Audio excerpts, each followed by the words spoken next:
Hi guys, and welcome back to another exciting video. In this video we're looking at winter interest plants, and we're in the middle of July, which is kind of winter for New Zealand.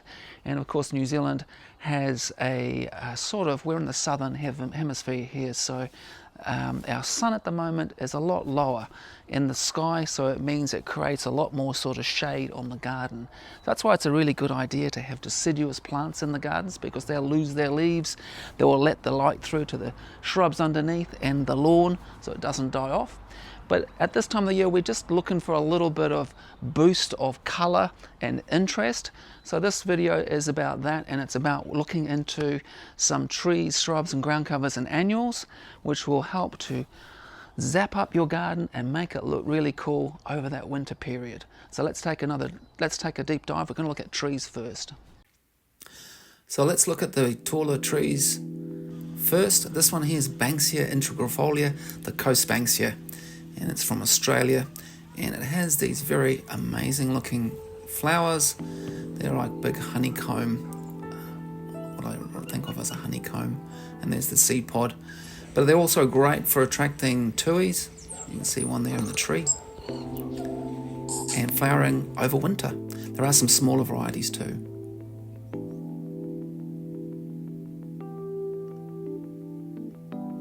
This one's called Stenocarpus sinuatus, the Firewheel tree, and it's another Australian plant, sort of in the more tropical plants, so you need to be in a bit of a frost-free area. Idesia polycarpa, the wonder tree, is especially looking interesting because it's got these berries on it. So it's a deciduous plant, but it's left with berries, which is quite cool, and good for colder climates too. So one of my favourites, I think, for a winter garden would be Gordonia axillaris, the fried egg tree. You can see why it's called the fried egg, the common name, because it's got the centre flower, which is yellow. It looks like a yolk. Great plant, sort of almost like the related to the Camellia family. Quite a good sized tree. And then another favourite would be the Michelia, which is the Magnolia, doltsopa.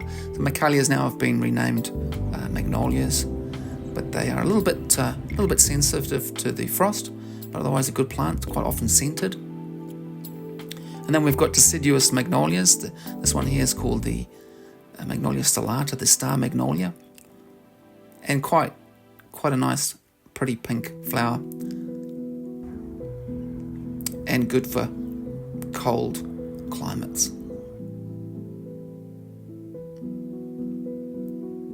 And there's another deciduous magnolia. Okay, so Tibouchina, the glory bush. This is more of a shrub than a tree, but it can grow up into a tree. The Urviliana, I think, is the tree variety. Now this one here I thought looked really good. This was a Botanical Gardens called Blue Moon, but very nice purple pink flowers. I think camellias are, a lot of people know, if you're thinking about winter flowers, then camellias are hard to go past. And this one here is called Dream Girl. So you've got various different species of camellias. Japonicas tend to be bigger. Sasanquas tend to be good for hedging.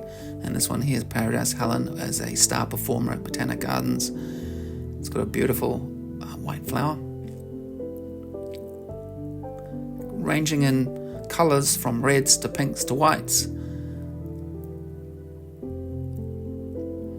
And then New Zealand's own Manuka, the Letospermum scoparium, is flowering really prolifically at the moment at the Botanical Gardens. And these are great to have in your garden, the tea trees. And this one particular, the red damask, is one of my popular choices. Something a little bit unusual, that most people wouldn't have this in the garden, the tree Dahlia. Dahlia imperialis. Just something a little bit different.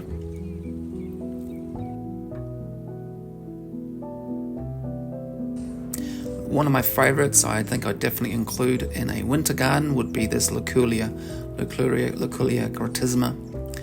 It is just covered in pink blooms, and it looks amazing. So you need to be in a slightly warmer part of the country to have that.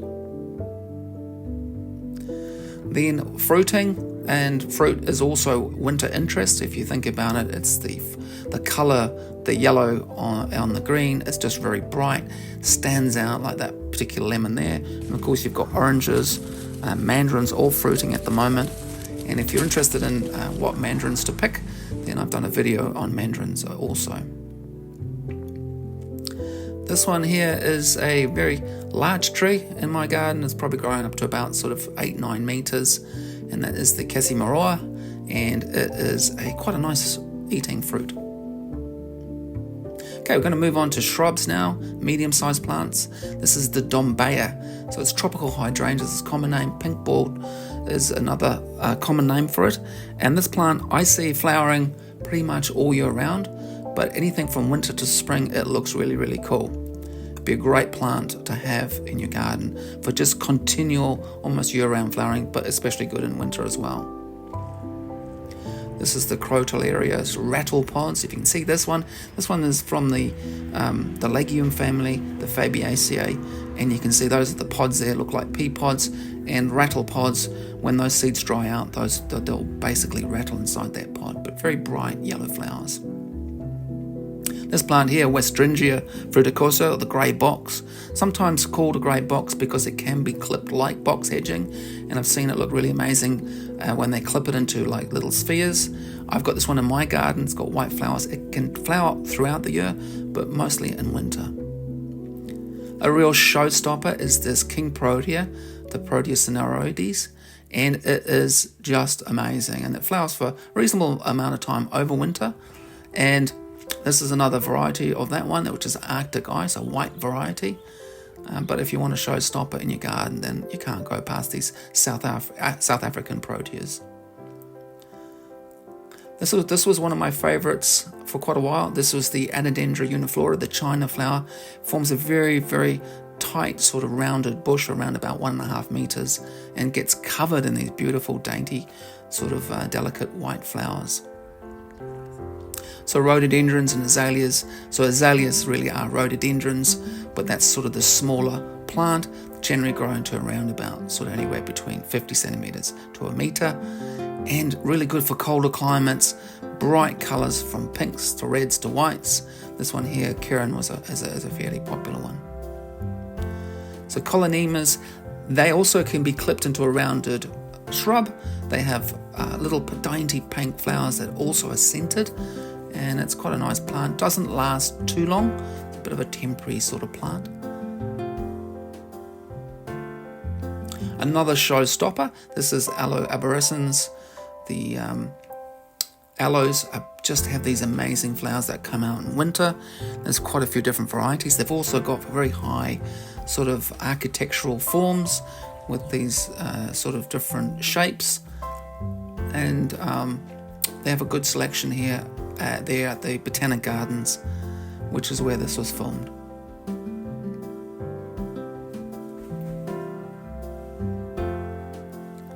Polygala, I used to have this one in my parents' place, and it grew up to around about 1.5 meters to 2 meters and would get covered in beautiful pink pea-like flowers. And you can get the smaller varieties. This one is a smaller variety. So the Rainwater indica, I thought this looked amazing. Just real standout, bright yellow buttercup flowers. Smallish shrub, evergreen, and slightly warmer climate. So another one, this is the Nandina, which has got the beautiful red berries in winter. So a real eye catcher, having those red berries. And from China. Japan, sort of oriental gardens are great for. Something for a tropical garden, you're looking at Strelitzia, the bird of paradise, and these, again, they sort of flower throughout the year, but then winter they can look really amazing. Very striking flower. And for a grass, this one with its feathery plumes at the top, the miscanthus. It's a semi-deciduous sort of plant where it needs to be cut back after its flowering, but in the winter it'll give you all these sort of amazing flowering blooms. Okay, we're going to have a look at the ground covers now. So Erica, heather. Erica is a plant I generally don't recommend, simply because every time it's been grown it won't last long, maybe 1 to 2 years. It's almost a very temporary plant, but while you have it, it looks great. Its common name is heather and great in the cooler climates. And Clivia, more of a subtropical plant, great for dry shade, and it again flowers throughout the year a little bit, and generally sort of that sort of winter, spring sort of time and into early summer. This one here is Clivia minata, which is a more popular variety that you can get at the local garden centres. And this one, the Coleus neochilus, dogbane, and we found this hedgehog at Botanic Gardens there, just nestling into the plant.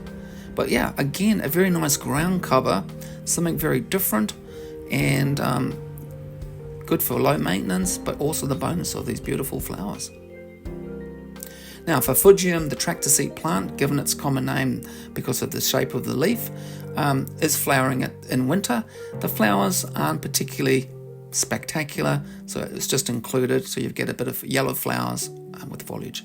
What looks very spectacular with the foliage is these winter roses, these beautiful whites and pinks that you can sort of get.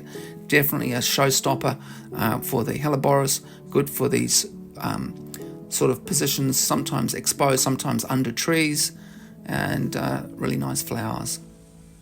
And good for colder zones as well. Quite hardy.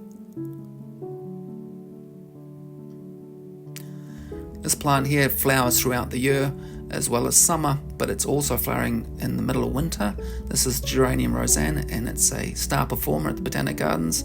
It's a recommended plant, along with Letospermum, which is the cherry pie. This one here is a really scented plant. It's got beautiful scent, vanilla scent, and flowers almost year round. And that goes too with the Lavandula dentata, the French lavender. I used to have this in my garden. I've done a video on lavanders if you want to check that out. But this one here flowers continually throughout the year. It's a great plant. And then Camellia. Camellias can come in ground covers like this one here, Quintessence, and great for something smother in the ground when you're looking for different levels of plants, shrubs, ground covers, and ground covers like Grevillea are great to have. This one here is another star performer, Grevillea bronze rambler. That's one I tend to recommend just to cover banks, and drummer boy if you really want to have that sort of more flowering sort of impact. And for climbers, we've got Pyrosteria venista, and that looks really, really cool. The flame vine, just growing up a trellis or over a fence, giving you a nice bit of bright colour. Another climber is the Hardinbergia, and this one is an Australian plant, tends to grow quite quickly, and in that sort of more temperate zones, a little bit warmer climates. Okay guys, we're going to finish off with winter interest and annuals and bulbs. And you go down to your nursery, if you want some annuals, these are going to give you the biggest bang for your flowering colour, because they're going to flower non-stop for quite a while, for at least a couple of months over that winter period. We're going to start off with violas, very popular. You can see those are the smaller flowers, whereas the pansy is a larger flower with a black sort of centre in it. And I have these in my garden. I have these in pots. I really quite think they're a good doer, and that's the pansies. Also pretty good are the polyanthus. This is Primula polyantha, which is very bright colours if you want that vibrant colour. And then the Primula malacoides, the fairy primula, which is more the white and the pale lavenders and pinks, they all come in. Good for cold hardiness. Cineraria, again, they prefer a little bit warmer temperatures generally, so you need a warmer climate, but they're great in the sort of lower part of the border and a shady part of the border. Like Calendula officinalis, the pot marigold, is a great bit of vibrant yellow colour. You just have to be wary of these. If you put them in your garden, when they do set seed, the seed is very viable and you'll get a lot of calendulas popping up. Now something a little bit different is this foliage colour. This is from the kale, ornamental kale, which is part of the Brassica family, and it's basically a cabbage, but it's grown and looks quite cool in a big flowering border, and the pinks and reds. Poppies.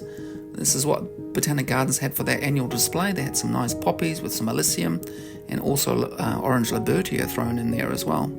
Cyclamen, again, a kind of a little bit of a more tropical, sort of semi-subtropical sort of plant.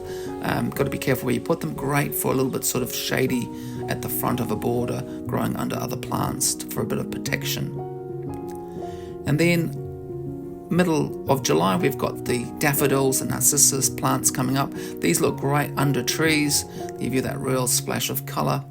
And you can put them in pots also, but under deciduous trees look great, or just in that lawn area. A couple of different types we've got.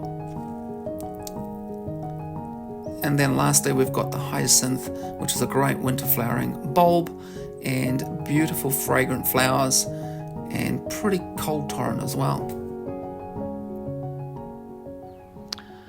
Okay guys, I hope you found that useful. If you did, then like and subscribe, and we'll see you in the next video.